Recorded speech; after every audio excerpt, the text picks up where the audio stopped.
حمد و تعریف و توصیف اللہ جل مجدہ الکریم کی ذات بابرکات کے لیے، رسول رحمت شفیع معظم نبی محتشم حضور ختمی المرتبت صلی اللہ علیہ وآلہ وسلم کے حضور ناز میں اپنی عقیدتوں، ارادتوں اور محبتوں کا خراج پیش کرنے کے بعد عالی مرتبت محتشم سامعین و ناظرین، حضرت عبداللہ بن عمر بن عاص رضی اللہ تعالیٰ عنہ سے ایک روایت مروی ہے۔ فرماتے ہیں کہ رسول اللہ صلی اللہ علیہ وآلہ وسلم نے ارشاد فرمایا، اِنَّ هَذِهِ الْقُلُوبَ تَصْدَعُ كَمَا يَصْدَعُ الْحَدِيدُ إِذَا أَصَابَهُ الْمَاءُ، کہ دلوں کو بھی زنگ لگ جاتا ہے جس طرح کہ لوہے کو زنگ لگ جاتا ہے۔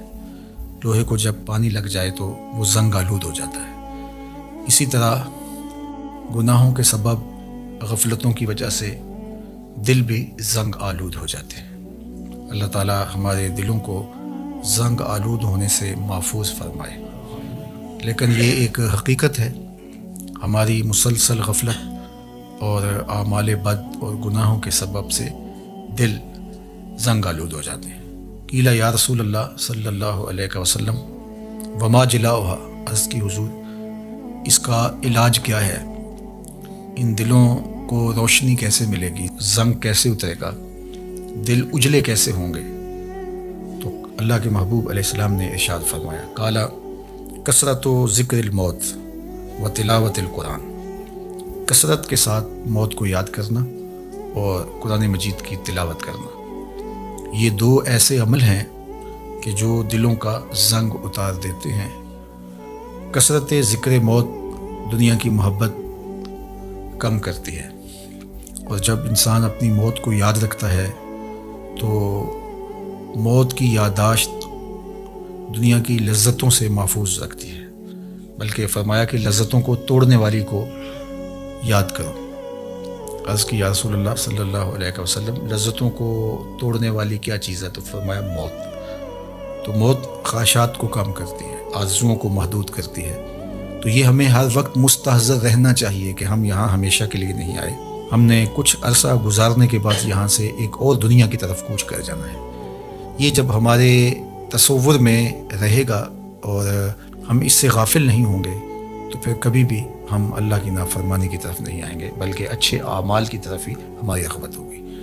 دوسری چیز جو دل کو ستھرا کرتی ہے، دل کا زنگ اتارتی ہے اور اللہ کی معرفت کا رنگ دیتی ہے، وہ ہے تلاوت کلام مجید۔ تلاوت کلام مجید اللہ جل شانہ کا ایک ایسا انعام ہے اس امت کو جو دیا گیا، جو ہم راتوں کی تنہائیوں میں اور دن کے اجالوں میں کرتے ہیں۔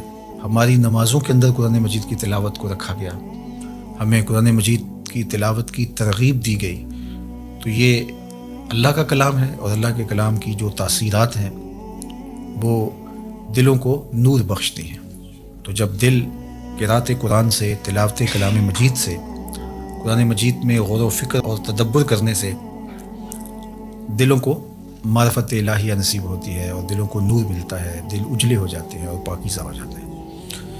تو یہ دو چیزیں اس حدیث پاک میں بیان فرمائی گئی جو دلوں کا زنگ اتارتی ہیں، ایک کثرت کے ساتھ موت کو یاد کرنا اور دوسرا قرآن مجید کی تلاوت کرنا۔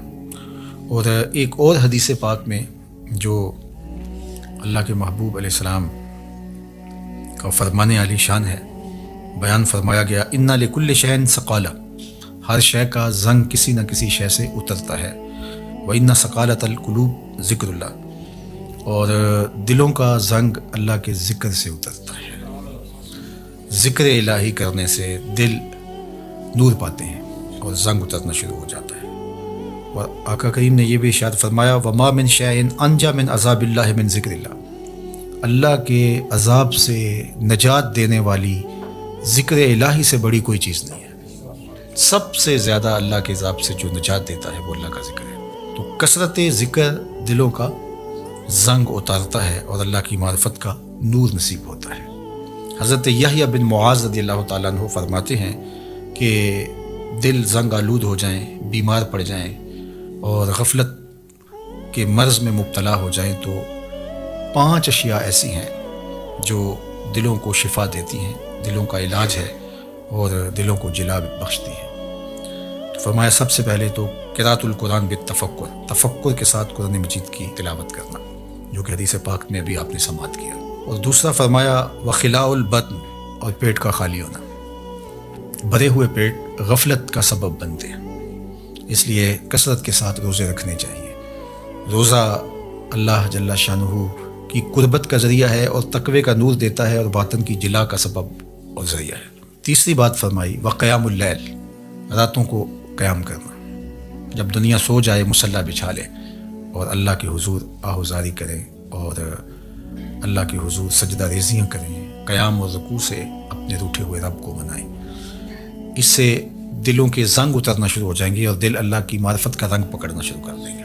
اور چوتھی چیز انہوں نے بیان فرمائی والتضرع عند السحر، سحری کے وقت مصلی کے اوپر بیٹھ کے رونا، سحری کے وقت مصلی بچھا لیں اور اللہ کے حضور آہوزاری کریں، قیام میں رونا، سجدوں میں رونا، رکوع میں رونا، دعاؤں میں آہوزاری کرنا، مصلی بچھا کے اس پہ بیٹھ کے دعائیں کرنا، اللہ کے حضور تضرع کرنا، اللہ کے حضور زاری کرنا۔ اور یہ اس قدر مفید ہے دلوں کی جلا کے لیے، باطن کی ستھرائی کے لیے، روحوں کی پاکیزگی اور عفت کے لیے اور من کی روشنی کے لیے، کہ یہ تجربہ آپ کر کے دیکھیں کہ آپ سحری کے وقت اٹھ جائیں اور اللہ کے حضور سجدہ ریز ہوں، اور وہ وقت ہی ایسا ہوتا ہے کہ جب آپ وضو کر کے مصلی پہ آتے ہیں تو خود بخود آنسو ڈھلنے لگ جاتے ہیں۔ ایک درد اور کیفیت ان لمحوں کے اندر رکھی گئی ہے۔ اور پانچویں چیز جو ارشاد فرمائی گئی ومجالسۃ الصالحین، نیک لوگوں کی صحبت۔ حضرت مجدد الفسانی علیہ رحمہ فرماتے ہیں کہ نیک لوگوں کی صحبت کبریت احمر کا درجہ رکھتی ہے، سرخ گندک کی طرح ہے، اور ان کی صحبت دلوں کو پاک کرتی ہے، صفائی دیتی ہے، ستھرائی دیتی ہے۔ اور آج کی تاریخ میں دنیا اس بات کو تسلیم کرتی ہے کہ جو لوگ موجود ہوتے ہیں ان کے ابدان سے کچھ شعائیں نکلتی ہیں، حتیٰ کہ کافر کے اندر سے بھی کچھ شعائیں نکلتی ہیں جو اپنے پاس بیٹھنے والوں پر اثر انداز ہوتی ہیں۔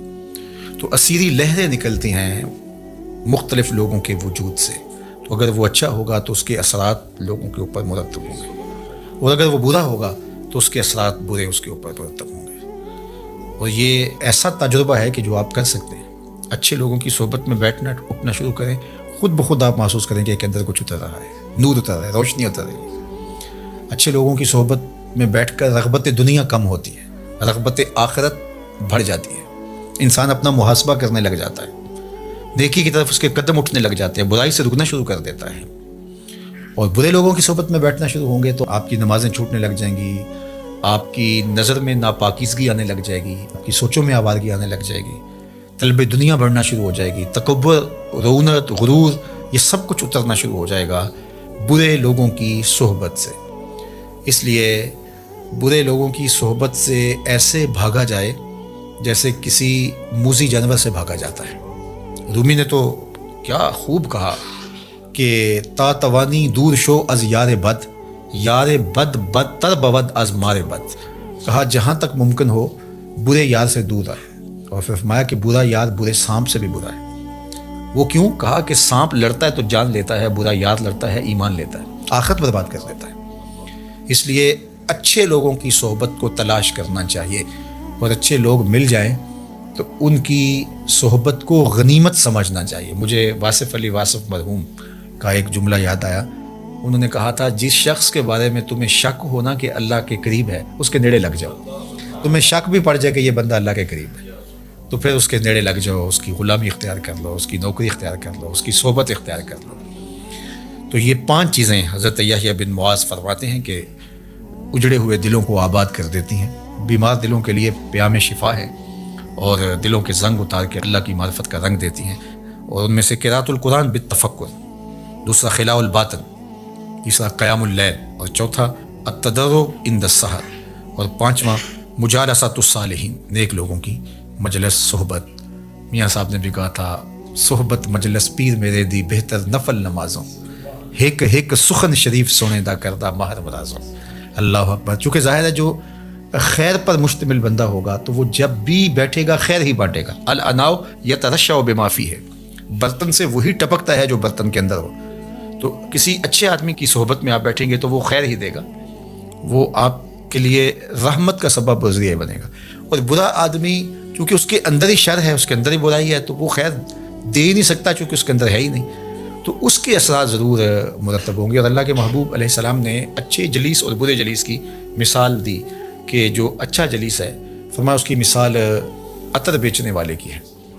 یا تو وہ آپ کو تحفہ دے دے گا، جس طرح کہ عطر بیچنے والوں کی عادت ہوتی ہے کہ وہ تحفہ دیتے، یا پھر اس سے آپ خرید لیں گے. آپ کو عطر اچھا لگے گا، انسانی طبع کو خوشگوار لگتا ہے، تو آپ کہیں گے کہ یہ مجھے دے دیجئے.